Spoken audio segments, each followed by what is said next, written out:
Hello guys! Hello para to sa lahat ng Libra. Libra, alamin natin kung anong messages, vibration, gabay energy para sa lahat. This is general reading, so pwede kang makaresonate. Gamitin mo ang iyong intuition sa panunod. Okay, Libra. So, this is money, career, financial. The Temple Path, number 12, number 3. So, yin and yang. Sinasabi ng bara sa'yo dito na Libra, siguro for the past few months or days, hindi balanse yung financial mo or marami kang mga pinoproblema, but nandito na yung Temple Path, sinasabi ng barahan na may liwanag, may solusyon, may resolution, may way out. Okay?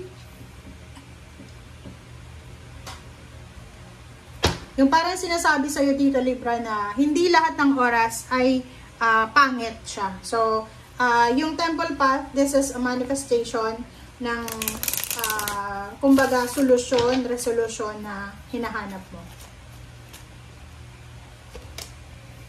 'Di ba? Solar plexus chakra, same with the Temple Path, liwanag, enlightenment, clarity, the sun. Sinasabi ng baraha, ihanda mo ang sarili mo, Libra, para sa illumination or sa clarity. Kumbaga, kung marami kang pinoproblema, iniisip hindi ka makatulog sa gabi, huwag kang mag-alala, lalo na sa pera, kasi may solusyon dyan. May solusyon na pwedeng magdala sa'yo ng katahimikan, magdala sa'yo ng kalma.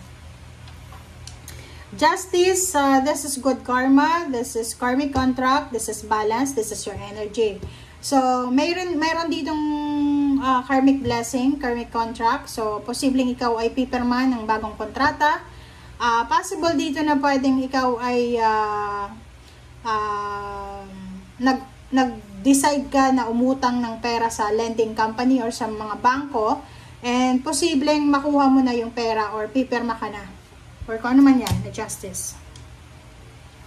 Lovers and 5 of Wands. Nako, yung iba naman sa inyo dito, Libra, hindi ko alam kasi pero yung hinahanap natin dito, pero lumabas relationship. Posibleng meron ditong Libra na matagal niya nang pinaplanong makipaghiwalay sa kanyang asawa, and posibleng tapos na yung pag-iisip niya and nandito na. Possible na mayroon ditong mag-asawa sila na away sila ng away, sobrang gulo ng relationship nila, and pwedeng mauwi sila sa hiwalayan, pwedeng mauwi sa blatter or kano pa man. Yung iba din sa inyo dito, tungkol to sa partnership to, partnership and collaboration. Possible na may business ka, okay? May business ka. For example, may business ka, and nakapag-decide ka na dahil sa, halimbawa, sa mga partner mo, like mga kasosyo mo sa business or sa trabaho, nakapag-decide ka siguro na tapusin na yung kontrata or i-terminate or i-annul yung contract. Or kung ano man to, wow! So, kung ano man to, Libra, if for example, mayroon kang pinagdadaanan na kaso, this is case may kaso dito, laban sa kapartner mo sa business, sa asawa, or sa mga kaaway mo, posibleng meron na ditong judgment, yung huwes, and posibleng pumabort to sa'yo. Isang good news ang posibleng matatanggap mo na pwedeng magdala sa'yo ng peace and harmony. Okay? So parang ganun, makakatanggap ka ng balita na yung kaaway mo siguro ay posibleng kinakarma. Parang ganun yung energy na to. Depende yan sa kung ano yung nabasa mo. 2 of coins and 9 of coins. So, sinasabi ng bara sa'yo na meron ditong Libra na hinihintay na pera. Maybe naghihintay ka ng pera na, like for example, marami kang pautang, pwedeng bayaran ka na, or posibleng parang yung pera siya na hindi mo inaasahan ay posibleng pumasok na.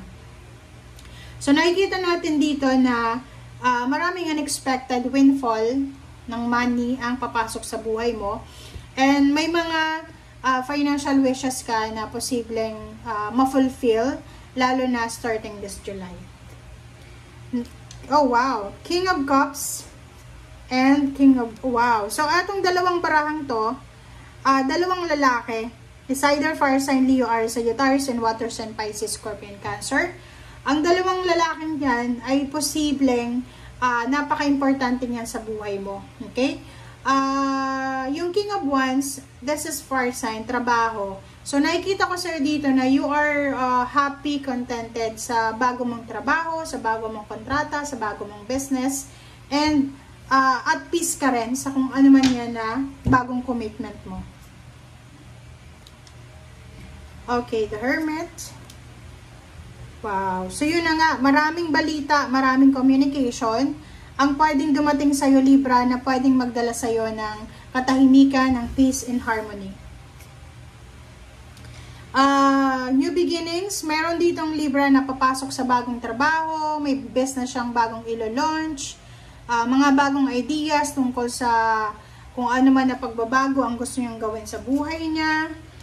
Sa health, nakikita ko sa inyo dito kung may mga health issues ka, posibleng makakuha ka ng advice from the doctor.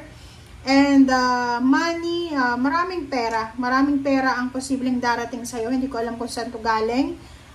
Maybe from your relationship or from someone na yun nga may mga utang sa'yo. Or posibleng yung kapamilya mo. So, emotionally, financially, nakikita natin dito Libra, na you're at peace, you're secured, you're stable. Six of Swords, sinasabi na, yun nga, financially may magbabago sa buhay mo. It's either magta-travel ka, lilipat ka ng lugar, pwedeng bibili ka ng sasakyan, magbebenta ka ng sasakyan, or siguro i-give up mo yung mga ibang utang mo, or kung ano man yan na mga bagay na kailangan alisin. So, yun, sinasabi ng baraha sa'yo dito na may Libra na posibleng magbebenta ng mga ari-arian. Hindi ko alam kung anong ari-arian to. Mga ari-arian to. Pwedeng may negosyo ka, or yun na nga, yung negosyo na yan ay posibleng ibenta mo rin. And magde-decide ka na lang na magtrabaho. Parang ganun. Kung halimbawa, kung marami kang mga obligations, duties and responsibilities, siguro makakapag-desisyon ka na magpo-focus ka na lang sa isa. Kung halimbawa marami kang business, magpo-focus ka na lang sa isa. Yung 8 of Wands dito, nakikita ko na simula ngayong July, sobra-sobra kang magiging busy kasi kailangan mong mag-ipon ng pera. Parang nakikita ko siya dito na magtatrabaho ka sa weekend, sa gabi, sa araw, tapos yung iba sa inyo dyan, i-give up nyo yung ibang mga obligations nyo because kailangan nyo ngang mag-ipon ng pera. O yung iba sa inyo, ibebenta nyo yung mga binili nyo na mga appliances or mga ari-arian kasi kailangan yung makalikom ng pera. Okay, thank you guys for watching. Bye!